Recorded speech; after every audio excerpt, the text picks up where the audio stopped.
안녕하세요. 금요사건 파일 디바제시카입니다. 2010년 6월 14일 오전 10시 경기도 평택의 한 아파트 12층에서 아이고 한 중년 남성이 다급한 걸음으로 복도를 지나가고 있었습니다. 그는 20살 대학생 딸을 둔 아버지 공 씨였죠. 그날 아침 내내 집에 있는 딸에게 전화를 걸었는데 어쩐 일인지 받질 않아요. 딸의 이름은 가명 공현주 양으로 부르겠습니다. 사실 연락이 끊긴 건 채 1시간 정도였는데 아버지는 이상할 정도로 마음이 불안했습니다. 유난이라고 생각할 수도 있지만 그저 빨리 집에 가봐야겠다는 생각뿐이었죠. 잠시 후 현관문을 열면서 아버지는 딸을 불렀습니다. 현주야, 현주야! 그런데 집 안에서는 정적만 감돌았죠. 잠시 후 조심스럽게 딸의 방문을 열어본 순간 아버지는 그대로 얼어붙고 맙니다. 현주 양은 침대 위에 엎드린 채 쓰러져 있었습니다. 그리고 뒤통수와 목에서 피가 흘러나왔고 매트리스가 빨갛게 물들어 있었죠. 심지어 그녀의 얼굴은 이목구비를 알아보기 힘들 정도로 퉁퉁 부어 있습니다. 아버지가 비명을 지르면서 다가갔지만 이미 딸은 숨이 끊어진 후였습니다. 신고를 받은 경찰이 즉각 출동합니다. 집 안에서 발생한 살인사건이에요. 작은 증거라도 놓치지 않으려고 서둘러 현장 봉쇄했고 수색에 돌입했죠. 그런데 가장 먼저 눈에 들어온 특이한 장면이 있습니다. 베란다에 검은 연기가 자욱한 겁니다. 얼핏 보니까 이 연기가 옆집에서 들어오고 있어요. 그것도 벽과 벽 사이 뚫려 있는 방화벽을 통해서요. 아니, 왜 벽이 뚫려 있지?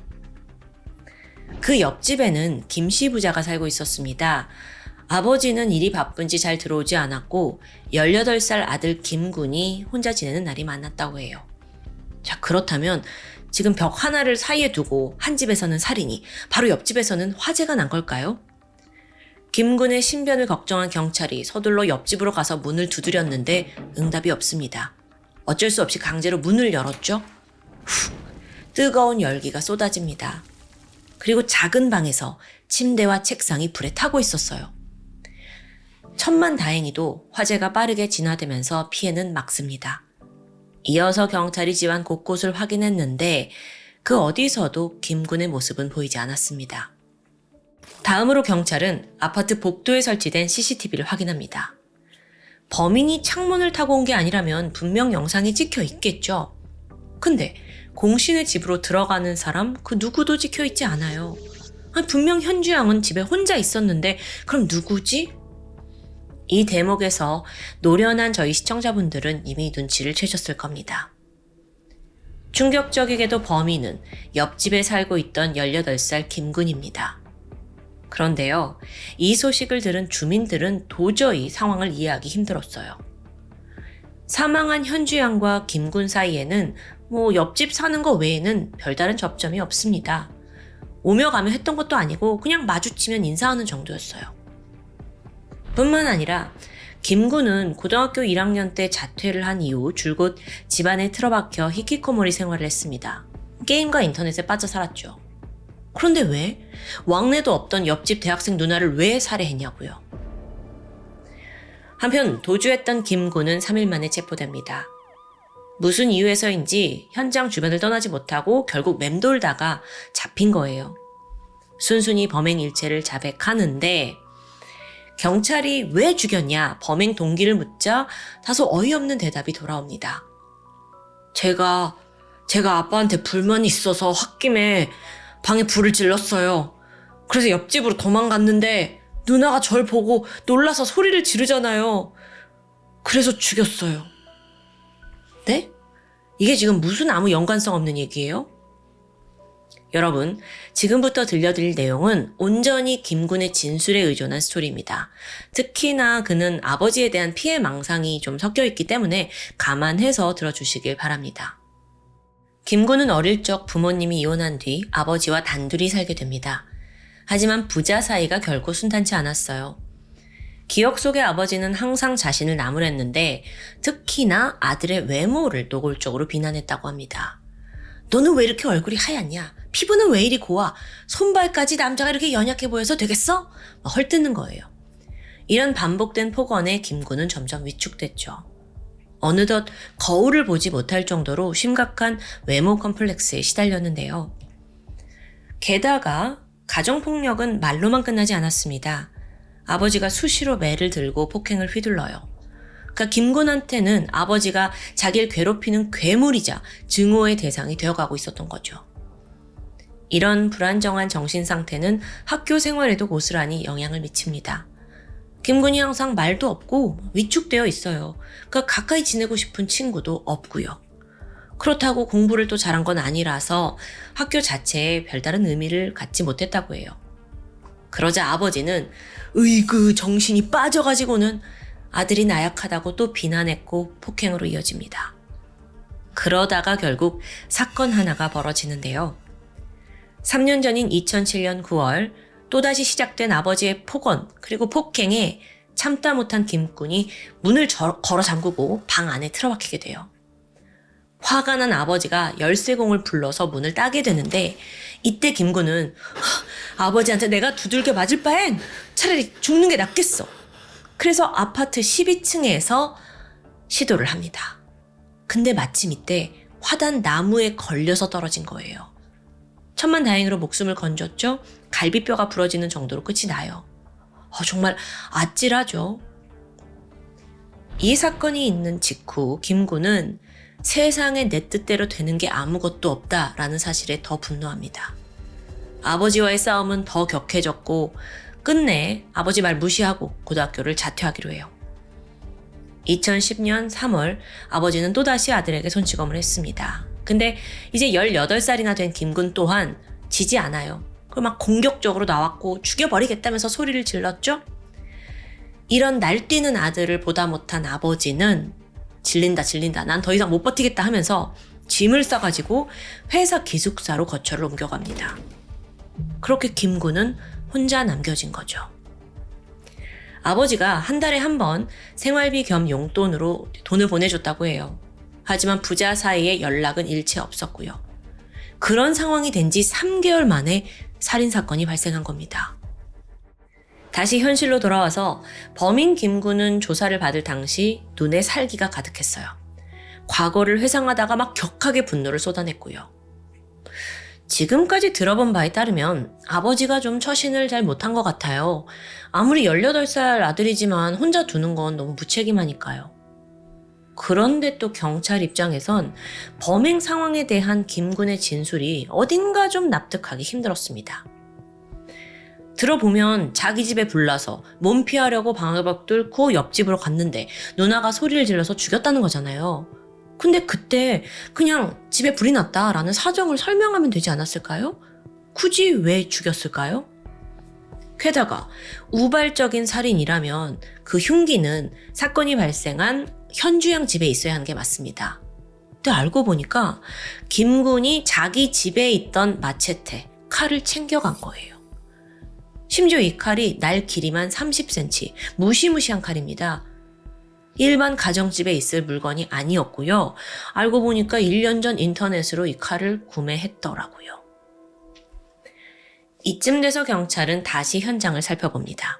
자, 여기서 한국은 건축법에 따라 아파트 베란다에 방화벽을 설치해야 하고 이게 불길과 연기를 막을 수 있습니다. 동시에 화재가 났을 땐 옆집으로 대피를 쉽게 할 수 있게 좀 얇은 방화판으로 구축된 곳이 많다고 해요. 김군의 진술에 따르면 그 베란다 방화벽을 뚫고 옆집으로 들어왔어요. 근데 여기서 경찰이 좀 이상한 걸 느꼈죠? 자, 불이 나서 이 집에 왔다 했는데 불이 어디서 났냐? 작은 방에서 났어요. 근데 이 작은 방이 현관과 가깝습니다. 아니 그러면 현관으로 바로 나갔으면 되는데 왜 굳이 벽을 뚫었지? 또한 앞서 작은 방 화재가 금방 진압된 거 기억하시죠? 가구가 일부만 탔어요. 불이 난 지 얼마 되지 않았던 거죠. 그럼 시간적으로 이건 살인이 먼저 이루어졌다고도 볼 수 있습니다. 그래서 여기까지 파악한 경찰이 바로 김군을 추궁합니다. 너 증거 없애려고 화재 낸 거지. 너 살인을 먼저 저질렀잖아. 이 지적에 김군은 당황해요. 사실 18살 머리로 고작 생각해낸 술수가 금방 들통난 거죠. 경찰이 그를 강하게 압박했고 결국 진실이 드러납니다. 사실 김군은 피해망상과 분노 조절 장애가 꽤 심각했습니다. 자기가 조금이라도 기분이 나쁘면 막 아무한테나 살의를 느낀 거예요. 그 한 가지 일화가 있는데 17살 때 스트리머와 라이브 채팅을 즐기는 그 아프리카 TV에 한참 빠져 있었어요. 이때 우연히 채팅방에서 군 생활 이야기가 나왔는데 김군이 마치 자기가 군대에 다녀왔다는 듯 거들먹거리면서 한껏 썰을 풀게 됩니다. 아, 군에서 먹는 햄버거 진짜 맛있죠. 저 그거 맨날 먹었는데 아시죠, 형님들? 근데 이런 얄팍한 거짓말이 먹힐 리 없잖아요. 그래서 오히려 웃음거리가 되었고 채팅창은 순식간에 조롱과 비웃음으로 가득 찼죠. 순간 김군은 분노가 끓어올라요. 나를 무시하는 저 인간들을 다 찾아서 죽여버리겠다고 결심합니다. 그러니까 생각의 흐름이 엄청 극단적이에요. 게다가 행동에까지 나서는데 얼마 후에 인터넷으로 마체테와 손도끼, 칼을 구매합니다. 이걸 베란다에 1년간 숨겨두고 틈틈이 칼로 찌르는 연습을 했어요. 자, 이제 복수에 남은 건 신상을 알아내는 거죠. 그러려면 해킹을 해야 되는데 김군은 전혀 그럴 능력이 없습니다. 할 줄 아는 거라고는 그냥 인터넷 검색 정도예요. 그렇게 1년간 복수의 칼을 갈았는데 아무 일도 벌어지지 않았죠? 여기에 김군이 또다시 분노합니다. 그리고는 대상이 돌연 아버지에게 옮겨가요. 아버지가 집에 오기만 해봐. 다 죽여버릴 거야. 근데 이 또한 쉽지 않습니다. 아버지가 기숙사로 거처를 옮긴 후 찾아오질 않는 거예요. 그렇게 혼자 씩씩거리면서 칼을 갈던 그때쯤 사건이 발생합니다. 하루 전날이에요. 용돈이 다 떨어졌는데 비굴하게 아버지한테 연락하긴 싫었죠. 그래서 차라리 돈을 훔치기로 마음먹습니다. 이때 생각난 게 있는데 전에 TV에서 베란다 방화벽에 대해 본 적이 있어요. 그걸 뚫고 옆집으로 가볼까? 그렇게 김군은 오후 1시부터 소리가 나지 않게 조금씩 방화벽을 뜯어냅니다. 이 작업을 밤 9시까지 해요.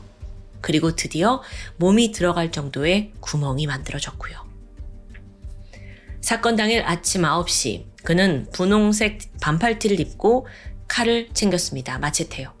그리고 잠시 후 그 구멍을 통해 너무도 쉽게 옆집으로 침입할 수 있었죠. 베란다를 넘어서 거실 안으로 가보니 내부는 조용합니다.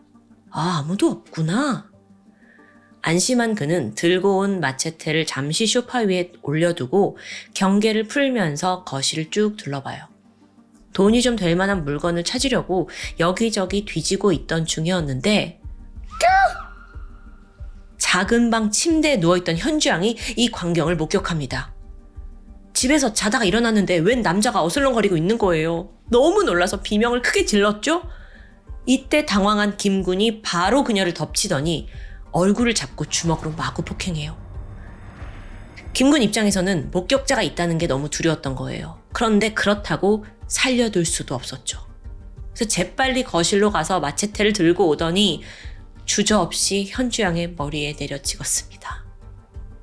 몸을 떨던 현주양은 잠깐의 경련 끝에 결국 목숨을 잃고 말았죠. 그 순간 얼마나 무섭고 또 고통스러웠을까요? 그런데요, 여러분, 범인의 생각은 우리와 전혀 달랐습니다. 피해자를 죽이는 순간 김군이 느낀 건 가슴속에 품고 있던 그 살인 계획이 드디어 성사되었다. 아주 후련한 느낌이었어요. 나도 해냈다. 나를 무시하고 비웃던 그들에게 내가 복수했다. 이런 느낌이요. 살인이 끝난 후 그는 집을 돌아다니면서 장롱을 뒤졌고요. 또 태연히 냉장고를 열어서 음료수를 꺼내 마십니다. 근데 봐도 딱히 훔칠 물건이 없어요. 이후에 그는 정말 비상식적인 행동을 보이는데 그 집에서 피 묻은 옷을 벗고 샤워를 합니다. 그리고 챙겨온 새 옷으로 갈아입었죠. 아니, 옷을 또 챙겨왔어요. 이걸 봐선 애초부터 누군가를 죽일 생각이었던 것 같아요. 그렇게 다시 자기 집으로 돌아온 김군은 그제서야 현실 인식이 돌아온 것 같습니다. 이제 곧 경찰한테 쫓길 텐데 어쩌지? 그런데 이후에 그가 보인 행동은 또 한 번 이해가 되지 않아요. 갑자기 주방에 있던 1.8리터 식용유를 꺼내더니 자기 집 곳곳에 뿌려요. 그리고 옷에다가 이제 가스레인지 불을 대가지고 이걸로 불을 붙이고 그대로 기름 위에 던진 거예요. 불이 타오르는 걸 보고 김군은 혼자 집을 빠져나가는데, 여기서 여러분, 사실상 식용유는 불이 그렇게 크게 번지지 않을 수 있습니다. 게다가 사건이 벌어진 건 옆집이에요. 근데 왜 자기 집에 불을 지르냐고요? 이제 개인적인 생각인데요. 둘 중에 하나 같아요. 순간적으로 아니면 만성적으로 이제 정신에 문제가 있어서 판단력이 흐려졌거나, 아니면 아버지에 대한 어떤 분노와 복수심으로 이 집을 다 태워버릴 거야 라는 심리 아니었을까요? 물론 제 개인적인 생각입니다. 실제로 김군은 자백하는 내내 범행을 합리화했습니다. 그리고 모든 것에 대해 아버지와 세상을 탓했고요. 심지어 재판 중에 망언을 쏟아내는데, 아니, 살인이랑 동물을 죽이는 거랑 뭐가 차이예요? 이 말에 재판장도 머리를 절레절레 흔들었죠. 근데요, 사실 판사 입장에서는요, 이 사건이 상당히 어려운 건입니다. 보세요. 김군은 초범의 미성년자, 또 지속적인 가정폭력에 불우한 성장 배경까지 더해지면 감형을 받을 여지가 충분히 있거든요. 근데 문제는 정작 본인한테 반성의 기미가 전혀 없다는 부분이었죠. 판사는 고민을 거듭했습니다. 그러다 결국 2011년 5월 김군에게 강도살인, 건물 방화, 존속살해 예비, 주거 침입 등 여러 혐의를 적용했고요. 징역 20년을 선고합니다. 이건 사실 미성년자라는 걸 감안하면 한국에서도 최대치의 극형을 받았다라고 볼 수 있어요. 뿐만 아니라 치료 감호, 그리고 20년간 전자발찌 부착 명령도 내려졌고요. 이때 재판부는 당신이 제발 치료를 받고 인간의 존엄성에 대해 배우기를 간절히 바란다 라는 의견을 냈습니다. 마지막으로 최종 항소심에서 2년이 감형되면서 김군에게는 징역 18년이 확정됩니다. 후에 김군의 아버지는 자신의 가정폭력을 인정했습니다. 하지만 김군의 주장과 달리 아들을 훈육하기 위해 가끔 매를 들었을 뿐이다 라고 반박을 해요. 이렇게 엇갈린 부자의 입장 속에서 무엇이 진실인지는 알 수 없겠죠. 하지만 한 가지 확실한 건 김군의 분노가 완전히 잘못된 방향으로 진화했다는 거예요. 분노를 조절하거나 제대로 해소하는 방법을 배우지 못했죠. 그러자 이걸 폭력으로 모든 걸 처리하고자 한 거예요. 또 이걸 바로 잡아주는 어른이 옆에 없었고요. 그렇게 김군과 아버지의 증오 가득한 관계 속에서 애꿎은 옆집 대학생 누나 공양이 무고한 피해자가 되었습니다. 현재 감옥에 갇혀있는 김군, 18년을 고스란히 복역했다면 이제 사회에 나올 날이 몇 년 남지 않았습니다. 지금쯤 그는 인간의 존엄성을 아는 사람이 되어 있을까요? 마지막으로 너무도 허망하게 딸을 잃게 된 공양의 가족들에게 위로의 말을 전하고 싶습니다. 지금까지 금요사건 파일 디바제시카였습니다. 안녕하세요. 금요사건 파일 디바제시카입니다. 2013년 12월 18일 저녁 8시 서울의 가장 중심지인 강남구 신사동에서 근처에 거주하고 있던 주민 A씨가 저녁을 먹고 산책할 겸 동네를 돌고 있었습니다. 그러다가 저쪽 건물에서 막 급하게 뛰어나오는 남성 한 명을 마주치게 돼요. 짧은 스포츠 머리에 짙은 쌍꺼풀을 가진 20대 초반의 남성이었습니다. 그런데 A씨와 눈이 마주친 그가 대뜸 묻습니다. 제 얼굴에 뭐 묻었어요? 갑작스러운 상황이에요. A씨는 아니요 라고 대답을 했고 이후 남성은 안심한 듯 어디론가 달려가기 시작합니다. 그 뒷모습을 지켜보다가 주민 A씨가 문득 이상함을 느꼈어요. 그 당시는 12월 한겨울인데 이 남자가 특이하게도 신발을 신지 않은 맨발 차림이었기 때문입니다. 그리고 얼마 지나지 않아 경찰서에 제보 전화가 걸려옵니다. 수화기 넘어 중년 여성이 떨리는 목소리로 힘겹게 말했죠. 제 아들이 사람을 죽인 것 같아요. 경찰은 즉각 강남구 신사동의 건물로 출동해요. 여긴 앞서 주민 A씨가 그 수상한 남성을 목격한 장소이기도 했죠. 이 현장에 도착한 경찰은 건물 3층 비상계단에서 심상치 않은 박스를 하나 발견합니다. 파란색 플라스틱으로 된 이삿짐 박스인데 테이프로 꽁꽁 밀봉이 돼 있더라고요. 그리고 주변엔 다량의 혈흔이 발견되었죠. 서둘러 테이프를 뜯어내는데 안에는 끔찍한 상태의 여성 사체가 발견됩니다. 칼로 얼굴과 목 부위를 집중적으로 공격당했고 추후 밝혀진 사인은 과다출혈로 인한 쇼크사였습니다. 해당 피해자는 당시 34살의 조은혜 씨. 건물 3층 어학원에서 근무를 했는데 퇴근을 하다가 변을 당한 것으로 보여요. 그리고 이후 범인은 빠르게 검거됩니다. 사체가 발견된 지 15시간 만에 경찰은 인근에 있는 중학교 주차장에서 숨어있던 범인을 체포했죠. 그는 22살의 유 씨. 유 씨는 순순히 자신의 범행을 인정했어요. 그리고 살인을 왜 했는지 그 이유에 대해서도 일관된 주장을 펼쳤죠. 뭐라고 하냐면 제가 은혜랑 3개월 정도 사귀다 헤어졌거든요. 다시 사귀자고 했는데 은혜가 거절하니까 화가 나서 죽였어요. 여러분, 이건 유 씨의 너무도 뻔뻔한 완전 망상에 가까운 거짓말이었죠. 우선 둘의 악연은 4년 전인 지난 2009년으로 거슬러 올라갑니다. 당시 피해자 조 씨는 충북 음성군에 있는 대안학교에서 상담교사로 재직 중이었는데 워낙 성품이 곱고 또 친절한 선생님으로 정평이 나 있었습니다. 그래서 많은 학생들이 그녀를 따르고 또 좋아했고요. 당시 18살의 가해자 유군도 그 제자 중에 한 명이었어요. 진로 상담을 시작으로 조 씨와 만났는데 그게 점점 이 선생님에게 어떤 감정을 키워가게 된 겁니다. 이성적으로 느끼기 시작한 거죠. 물론 한 번쯤은 다들 학창시절에 선생님을 좋아했던 기억이 있어요. 하지만 유군의 경우는 좀 다릅니다. 거의 광기 어린 집착을 보였기 때문이에요. 그 단적인 예로 하루에도 수십 번 선생님 조 씨에게 너무 좋아한다 이렇게 마음을 고백하는 이메일을 보냅니다. 개인 번호로 전화를 하거나 문자를 보내는 것도 다반사였죠.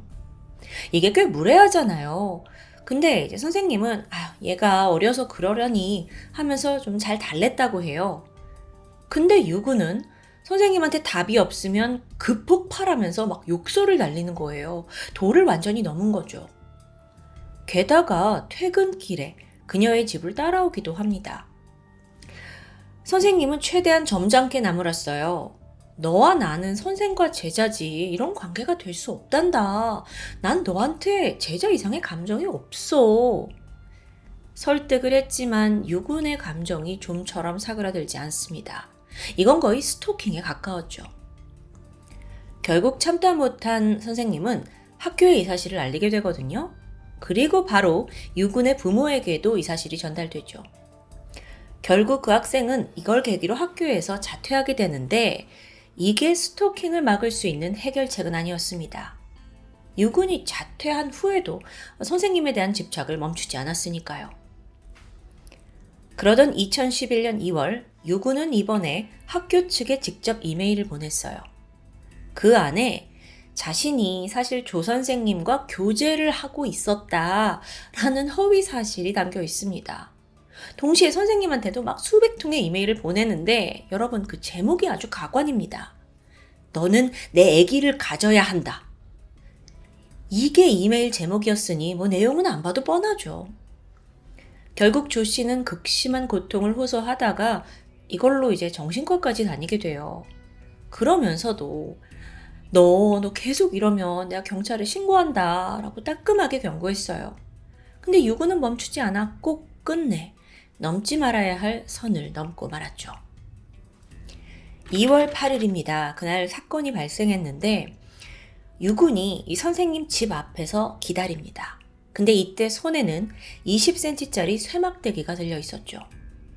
철컥 하고 이제 아무것도 모른 채 선생님이 문을 열고 집을 나가려는 순간 기다렸다는 듯 유군이 선생님을 밀고 다시 집 안으로 끌고 들어갑니다. 안에서 목을 조르고 강간을 시도해요. 조 씨가 막 살려달라고 울며 애원했죠. 그러자 범인이 마음이 약해진 걸까요? 손에 힘을 풀고 순순히 그녀를 놔줬습니다. 조 씨는 간신히 빠져나왔고요.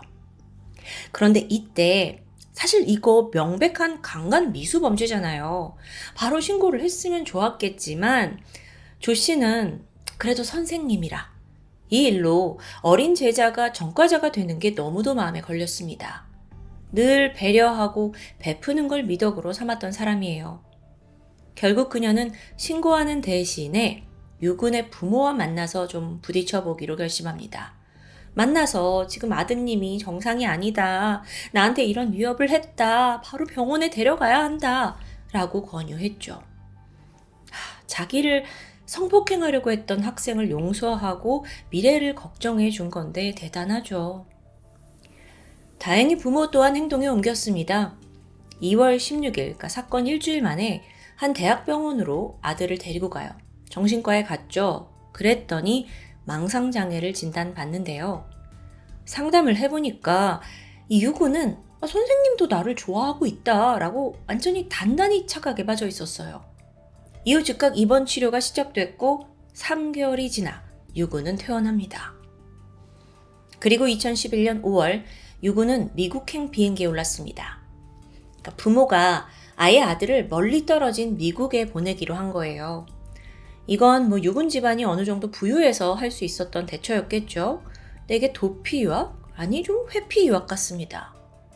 어쨌든 그는 미국 대학에 들어가서 간호학을 전공하게 되는데 이제는 좀 평범한 일상으로 돌아왔는가 싶었죠. 근데 아니요.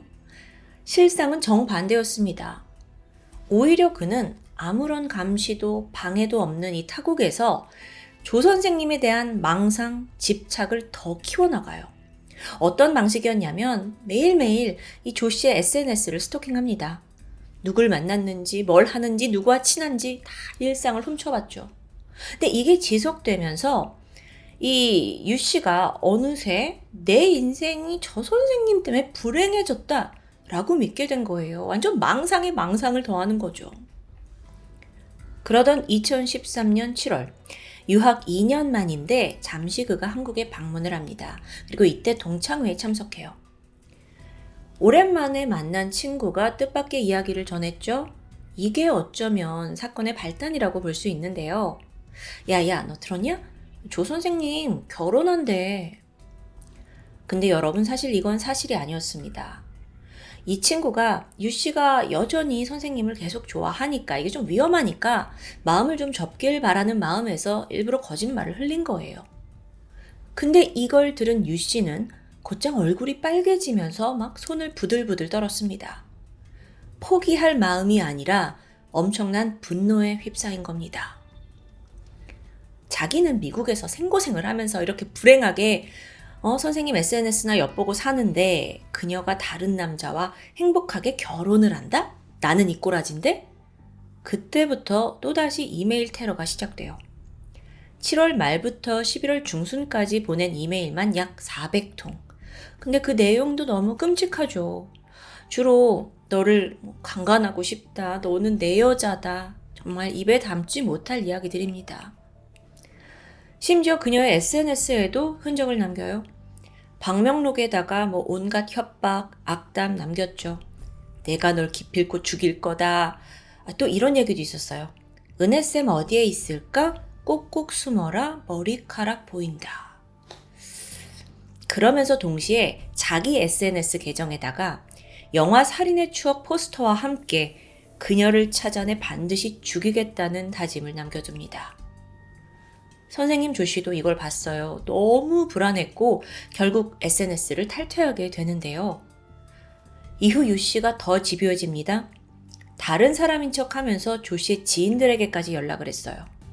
또 그녀가 다니는 교회를 찾아가서 연락처가 뭔지, 직장은 어디 다니는지 막 캐물었고요. 심지어 목사로 재직하던 조 선생님 아버지를 찾아가서 막 무릎 꿇고 앉아서 눈물 흘리면서 제발 선생님 만나게 해달라. 내가 진심으로 용서를 빌겠다고 연기를 펼쳤죠. 그러다 같은 해 12월 유 씨는 아예 미국 학교 휴학하고 한국으로 돌아옵니다. 그리고 막 미친 듯이 뒤진 끝에 이 선생님의 새로운 근무지를 알아내요. 거긴 강남에 있는 어학원이었습니다. 이때 유 씨가 친구에게 보낸 문자가 있는데 조은혜 찾았다. 너무도 섬뜩한 내용이었습니다. 그리고 친구도 곧장 선생님한테 연락을 해줘요. 선생님 어떡해요? 걔가 선생님 어디서 일하는지 알았나 봐요. 그런데 이 연락을 받은 지 불과 하루 만에 그녀는 다시 제자 유 씨와 맞닥뜨립니다. 사건 당일인 2013년 12월 18일 속에 과도를 품은 채 유 씨는 강남구 학원 건물 근처를 어슬렁거렸습니다. 그녀가 나오길 기다린 거죠. 그러다 저녁 7시 15분쯤 조 씨가 아무것도 모른 채 1층으로 걸어 나오는데 여기서 딱 자길 기다리고 있는 이 제자 유 씨와 마주해요. 식은땀이 나고 막 겁에 질렸죠. 그래도 침착하게 오랜만이네. 내가 지금 3층에 뭘 좀 두고 왔거든? 잠깐만 올라갔다 올게. 라면서 서둘러 엘리베이터에 올라탑니다. 그렇게 엘리베이터가 2층, 3층으로 올라가는데 이때 유 씨는 미친 듯이 계단으로 그녀를 따라갔어요. 그래서 땡 하고 엘리베이터 문이 열리자마자 칼을 들고 있는 유 씨가 서 있습니다. 여기서 그는 망설임 없이 선생님을 공격했어요. 머리, 얼굴, 목, 수차례에 거쳐 칼부림이 이어졌어요. 그리고 이때 폭언도 내뱉어요. 꼴 좋다. 네가 나 만만하게 봐서 이렇게 된 거다. 이러고 공격하고 찌르고 걷어찼죠. 결국 조 씨는 피를 흘리면서 현장에서 사망하는데 이유 씨는 여전히 분이 풀리지 않는 듯 시신을 짓밟기까지 했습니다. 이후 그가 시신을 처리하는 과정 또한 상당히 특이합니다. 이삿짐용 플라스틱 박스에다가 시신을 담더니 인근 편의점에 가서 생수와 테이프를 사오거든요. 이 물을 막 뿌려가지고 박스를 깨끗하게 닦아요. 피를 닦아내는 거죠. 그리고 테이프로 꽁꽁 봉해서 그대로 이 건물의 계단 아래에 방치한 겁니다. 사실 시신을 어디 따로 숨기거나 이 현장 전체를 청소한 건 아니었어요. 이 점이 특이하다는 건데요. 마치 좀 보란 듯이 이삿짐 박스를 둔 것 같아요. 여기에 대해 범죄 심리 전문가는 유 씨가 피해자를 소유하려는 경향이 강하다라고 판단했습니다. 그러니까 범행을 은폐한다기보다는 그저 이 순간 박스를 잘 포장해야 한다라는 행위에만 집중한 것 같아요. 그러니까 어떻게 처리하지? 라는 감정이 아니라 너는 이런 방식으로 이제 내 거가 됐다. 이런 심리랄까요? 이해하기 힘들죠. 그 다음으로 범인은 피해자 핸드폰으로 가까운 지인에게 전화를 걸었습니다. 그리고 자신이 사람을 죽였다고 자백해요. 지인이 곧장 이 범인의 어머니에게 알려줬고 밤 10시 30분 어머니가 경찰에 신고를 하면서 이 끔찍한 범행이 세상에 드러나게 되죠. 사건 발생 15시간 만에 체포된 유 씨는 살인 및 강간미수 혐의로 재판에 넘겨졌습니다. 하지만 그 과정에서 유가족들 또한 엄청난 고통을 겪어야 했습니다. 그건 바로 유 씨 부모의 뻔뻔한 태도 때문이었는데요. 이들은 수사 내내 유가족에게 사과를 하지도 않고 단 한 번도 연락을 하지 않았다고 해요. 사실 과거에 이 피해자 선생님을 아는 사이였고 또 상담도 했었는데요. 그러다 재판이 시작되니까 돌연 이 유가족이 있는 교회로 연락을 취해왔습니다. 대뜸 1억 원을 헌금하겠다고 제안했죠. 그러면서 하는 말이 애아빠 직장만은 건들지 말아주세요. 그러니까 이 1억 원이 약간 합의금 쪽으로 건네려고 하는 것 같은데 완전히 자기 자신만 방어하겠다는 태도죠. 근데 또 이러면서 망언을 내뱉습니다.